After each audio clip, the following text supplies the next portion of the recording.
현재 이 땅에 살고 있는 자녀들에게 어버이로서 남겨줘야 할 것이 뭘까요? 건물? 아니면 현금? 다양한 유가증권? 아니면 공부하는데 뒷바라지 했다라고 하는 스펙? 이력? 그것입니까? 그것도 중요하지만 오늘 성경은 우리에게 어떤 어버이로서 어떤 자녀에게 무엇을 남겨줄 것인지에 대한 복음을 말하려고 합니다. 다 같이 6장 4절 말씀 읽어보시겠습니다. 시작.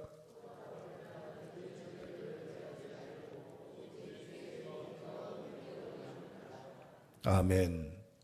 그냥 어버이로 자녀 양육은 이렇게 하라는 단순한 원리 얘기하는 게 아니에요.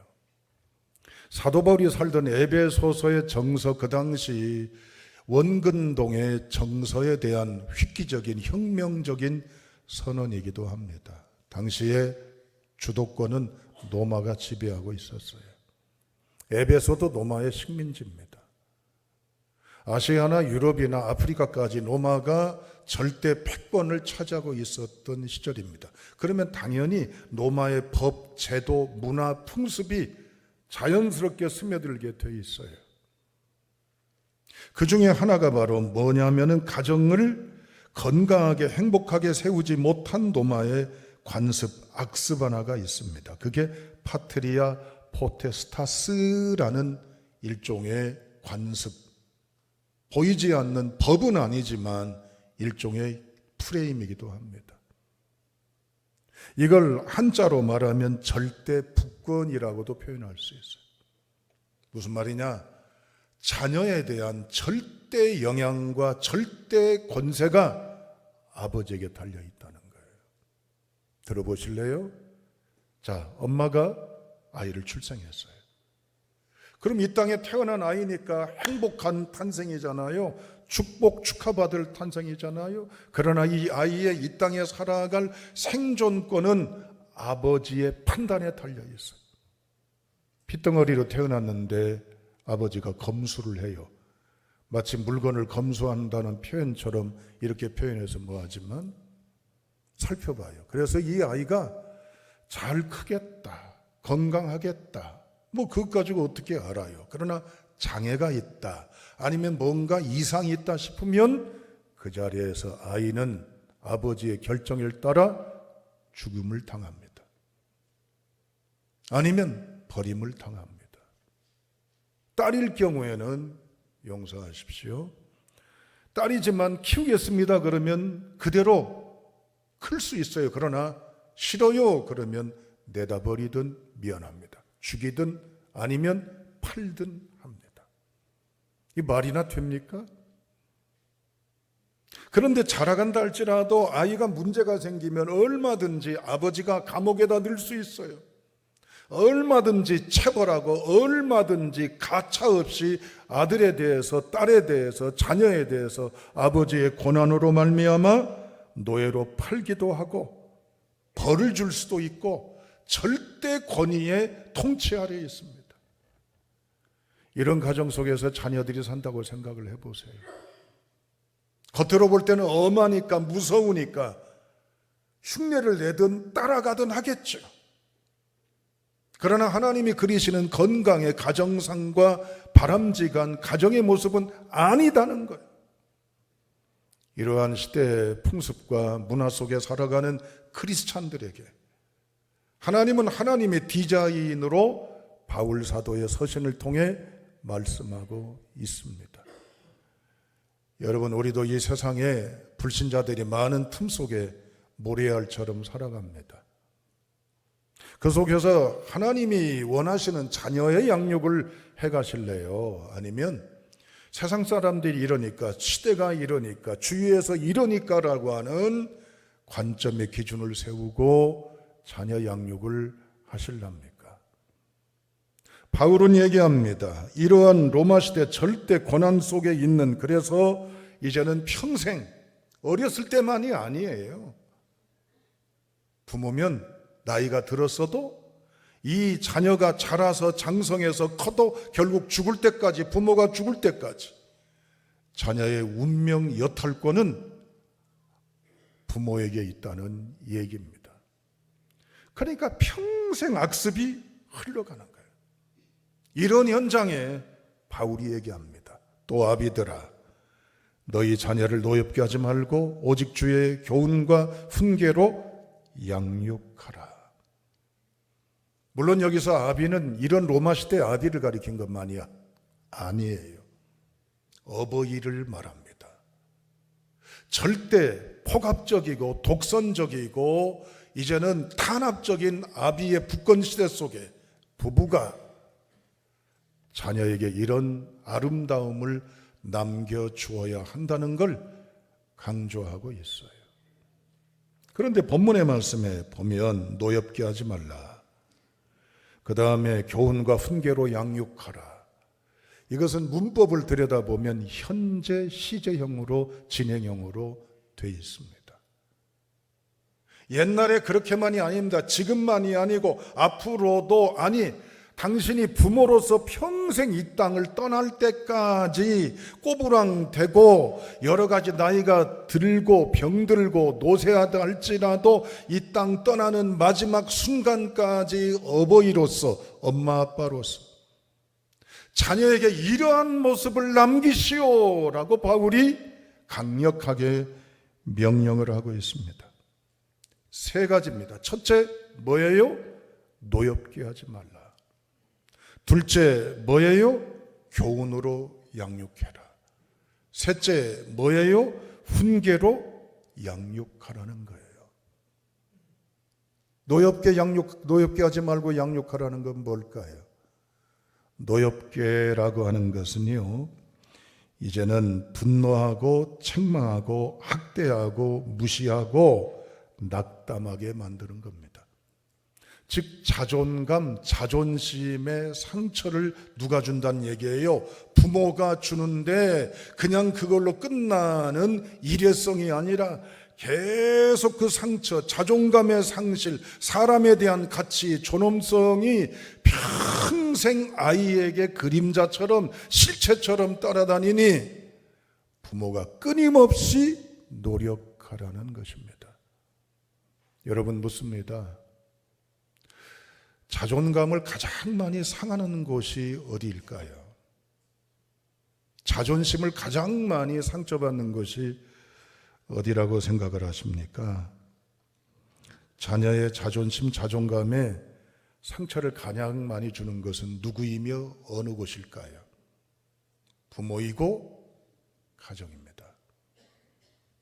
남편의 자존감을 가장 많이 상하게 하는 건 누구지요? 우리 여성분들 누굽니까? 아예 내 편이 아닌 아내들이래요. 아내의 자존감과 자존심에 상처를 주는 것은 누구지요? 남의 편인 남편이래요. 결국 이 모든 것은 어디서 벌어지지요? 가정이라는 우란에서 누구를 통해, 가족들을 통해 가장 많이 받는 상처라고 하는 사실입니다. 내 식구에 대해서 그것이 사랑이 됐든 어떤 여건이 됐든 우리 가정 내에서 벌어져. 이런 얘기가 있습니다.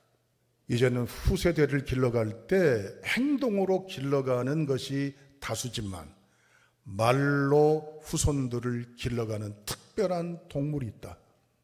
그게 누구예요? 인간, 사람이에요. 잔소리, 말, 지적, 탓.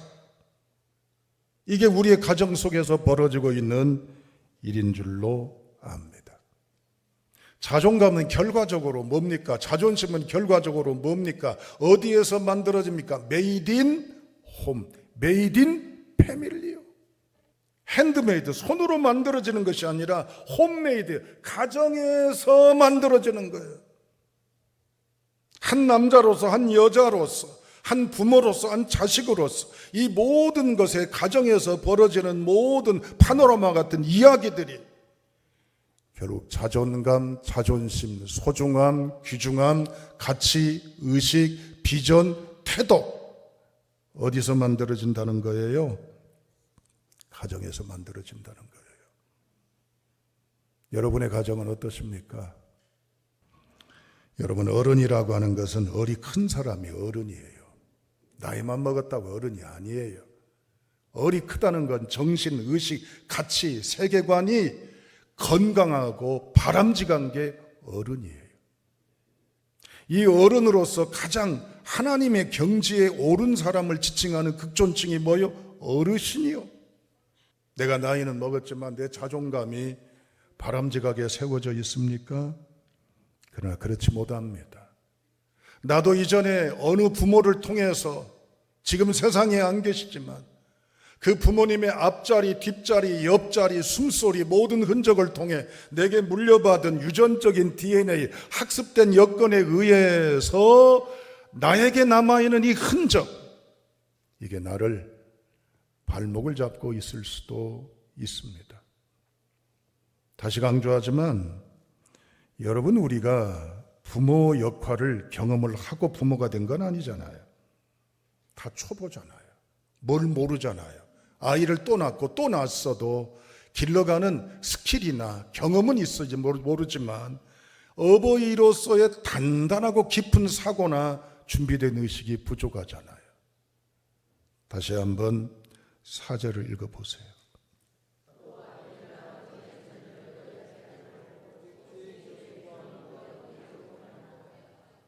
자식들의 자존감에 상처 주지 말란 얘기예요. 아픔 주지 말란 말이에요.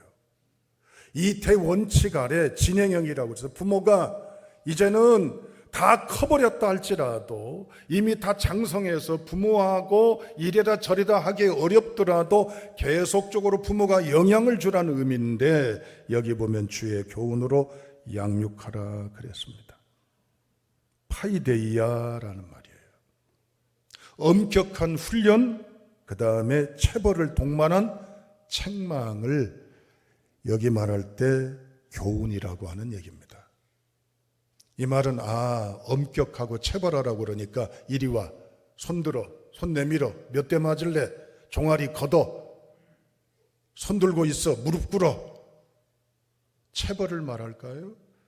맞아 요즘 애들은 버르장말이 없어가지고 엄한 줄 모르고 어른 몰라보고 무질서하고 제멋대로야. 그래 맞아, 옹냐옹냐만 해서 시대가 그래 응석바지처럼 키웠어. 매를 대야 돼. 체벌이 필요해. 그런 뜻이 아니에요. 자녀를 이렇게 강하게 키우라는 체벌적인 의미가 아니라 역설적입니다. 부모인 너희가 너희 자신에 대해서 너를 채찍질하듯 매질하듯 너를 세우고 너를 깨어나서 자녀들에게 영향을 지속적으로 주라고 하는 엄한 명령이에요. 또한 여러분 본문의 말씀에 보면은 훈계로 양육하라고 그랬습니다. 이 말은 누데시아라는 말인데요. 이 말은 말로 대화로 소통하고 교통하고 끝없이 함께 하라고 하는 의미입니다. 누가? 어버이인 우리가. 왜? 남겨줘야 되니까. 무엇을? 자존감이 세워지도록. 그래서 어버이가 어버이로서의 체질과 훈련과 여건을 갖춰서 자녀들에게 바람직한 선한 영향을 남기도록 해야 된다는 얘기입니다. 할렐루야. 여러분, 자녀들에게 뭘 남겨야 될까요? 우리는 이 질문에 툭 튀어나옵니다. 신앙이요. 그러면 신앙을 뭘 남겨야 돼요? 아버지 어머니가 목사고 장로고 안수집사고 권사고 교회 오랫동안 다녔었으니까 너희도 그대로 대물림해서 교회 다녔으면 좋겠다는 단순한 종교 행위예요? 신앙이라고 하는 것은 명사가 아니라 신앙적 삶을 남겨야 될 줄로 믿습니다. 뭐가? 부모님이 이런 경우에, 이런 사례에, 이런 케이스에 놓였을 때 신앙으로 일어서고 신앙으로 뛰어넘고 신앙으로 돌파하고 신앙으로 감내하는 그 모습이 자녀들에게 남겨야 될 유전입니다. 여러분, 행복 찬양 제가 다시 한번 가사 읽어드릴게요. 화려하지 않아도 정결하게 사는 삶, 가진 것이 적어도 감사하며 사는 삶, 내게 주신 작은 힘 나눠주며 사는 삶, 이것이 나의 삶의 행복이라오. 눈물 날 일 많지만 기도할 수 있는 것, 억울한 일 많으나 주를 위해 참는 것, 비록 짧은 작은 삶 주 뜻대로 사는 것, 이것이 나의 삶의 행복이라오. 세상은 알 수 없는 하나님 선물, 이것이 행복이라오. 하나님의 자녀로 살아가는 것, 이것이 행복이라오. 우리 가사 참 좋다고 끝날 CCM이 아니에요. 부모가 자녀들에게 남겨줄 자존감은 이렇게 살아가는 모습의 뒤안길 옆에 눈으로 이젠 넘겨본 어버이, 아버지의 모습이어야 될 줄로 압니다. 우리가 청소년 시절까지는 부모님의 영향을 받은 게 사실이에요. 그러나 그 이후부터는 이 자존감은 누가 노력하고 책임져야 될 영역이죠? 내가 길러가고 세워가야 될 영역인 줄로 믿습니다. 내가 나를 키워가야 돼요. 내가 내 마음의 근육, 내 심성의 근육, 이것이 신앙을 바탕으로 한 사고의 근육을 키워가야 될 줄로 믿습니다. 그렇다면 이제 우리는 어떻게 자녀들에게 이 바람직한 남김을 해야 될까요? 임상에서 가정상담을 한 상담의 사례집을 들어서 본문에 대입하고자 합니다. 20세 이상에서 60세까지 어버이를 둔 130명을 대상, 즉 자녀들을 대상으로 임상에서 상담한 상담가의 현실적인 이제 현장의 소리입니다. 자녀들에게 물어봤대요. 장성했어요. 미혼이든 이미 또 결혼한 사람들이 다수인데 부모님들로부터 가장 듣고 싶어라 하는 말이 뭐냐라고 물어봤대요. 무슨 말을 듣고 싶어라 할까요? 저도 이미 기혼입니다마는 무슨 말일까요? 여러분 이 세 가지를 마음에 담으셔서 오늘부터 습관하러 자녀들을 축복하시기를 주의 이름으로 축원합니다. 세자입니다. 따라합니다.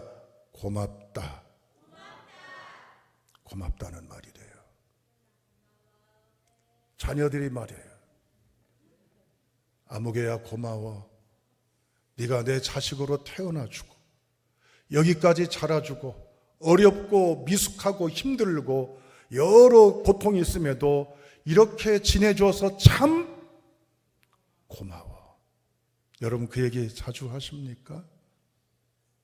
우리가 남겨줄 건 결국 뭡니까? 신앙의 고백 안에 세상을 불행으로 보지 않고 너머에 있는 여호와를 바라보는 소망, 긍정, 자존감의 권세를 갖는 언어이고 축복인 줄로 믿습니다. 자녀들에게 고맙다고 하세요. 따라합니다. 아무개야 고맙다. 자, 따라해 보시죠. 왜요? 따라하시라니까 불편해요? 자, 따라합니다. 아무개야 고맙다. 네가 내 자식인 것이 참 고맙다. 잘 지내줘서 고맙다. 두 번째, 따라합니다. 나는 내가 자랑스럽다. 그러면 나는 내가 자랑스럽다 할 때 여기 현장에 있는 자녀들의 모습은 뭐예요? 떨어진 자식인데, 미안합니다. 이혼한 자식인데, 사업 실패한 자식인데, 직장이 없는 자식인데, 병들어 신음하는 자식인데, 내세울 것이 없는 자식인데 창피해요? 남 부끄러워요? 이런 자식 얘기를 저 밑에 감춰두고 말 못하고 가서 한마디 하면서 내 인생의 이래라고 늘 불행 속에 자탄하고 한탄한 인생으로 살아가야 돼요? 남들은 다 시집가고 장가가고 애 낳고 살고 있는데 내 자식은 왜 이래? 라고 생각하는 이 흠과 한계 앞에 여러분 괴로워해요? 그러나 부모들은 그럼에도 불구하고 나는 네가 이렇게 지내준 것이 참 자랑스러워. 비록 오늘 현장에 이런 여건이 있지만 그래도 네가 애쓰고 있는 모습이 참 나는 자랑스러워. 너의 그런 모습이 참 자랑스러워. 할렐루야. 마지막 세 번째, 자녀들이 원하는 것이 있대요. 이건 기혼의 자녀들입니다. 손자들 앞에서 아빠, 엄마를 자랑해 주었으면 좋겠대요. 얘들아, 엄마 아빠가 이런 사람이야.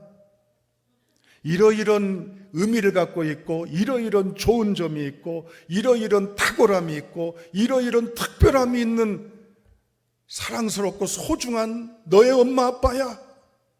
여러분, 우리의 인생은 얼마 남지 않았습니다. 우리 인생은 끝은 알 수가 없어요. 늘 그래왔던 것처럼 그냥 흘려보내고 전혀 무감각하게 지낸다면 할 수 없죠. 그러나 선택하고 결정하십시오.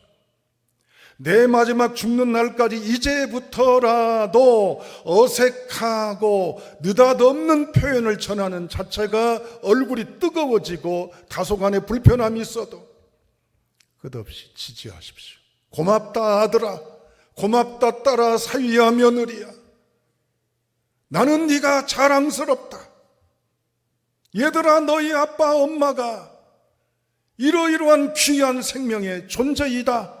할렐루야. 신앙은 허구가 아닙니다. 믿음 안에 실천하는 성도가 되어야 할 줄로 믿습니다. 마지막으로 님태주라고 하는 시인이 쓴 어머니의 편지라는 시의 일부를 인용하고 마치고자 합니다. 님태주라고 하는 시인은 평상시 살아계실 때 어머니가 늘 말씀하셨던 내용을 종합해서 마치 어머니가 아들에게 편지 쓰는 듯한 내용으로 이렇게 구상한 시입니다. 내용이 많습니다만은 초입 부분과 마지막 부분만 읽어드리겠습니다. 아들아 보아라.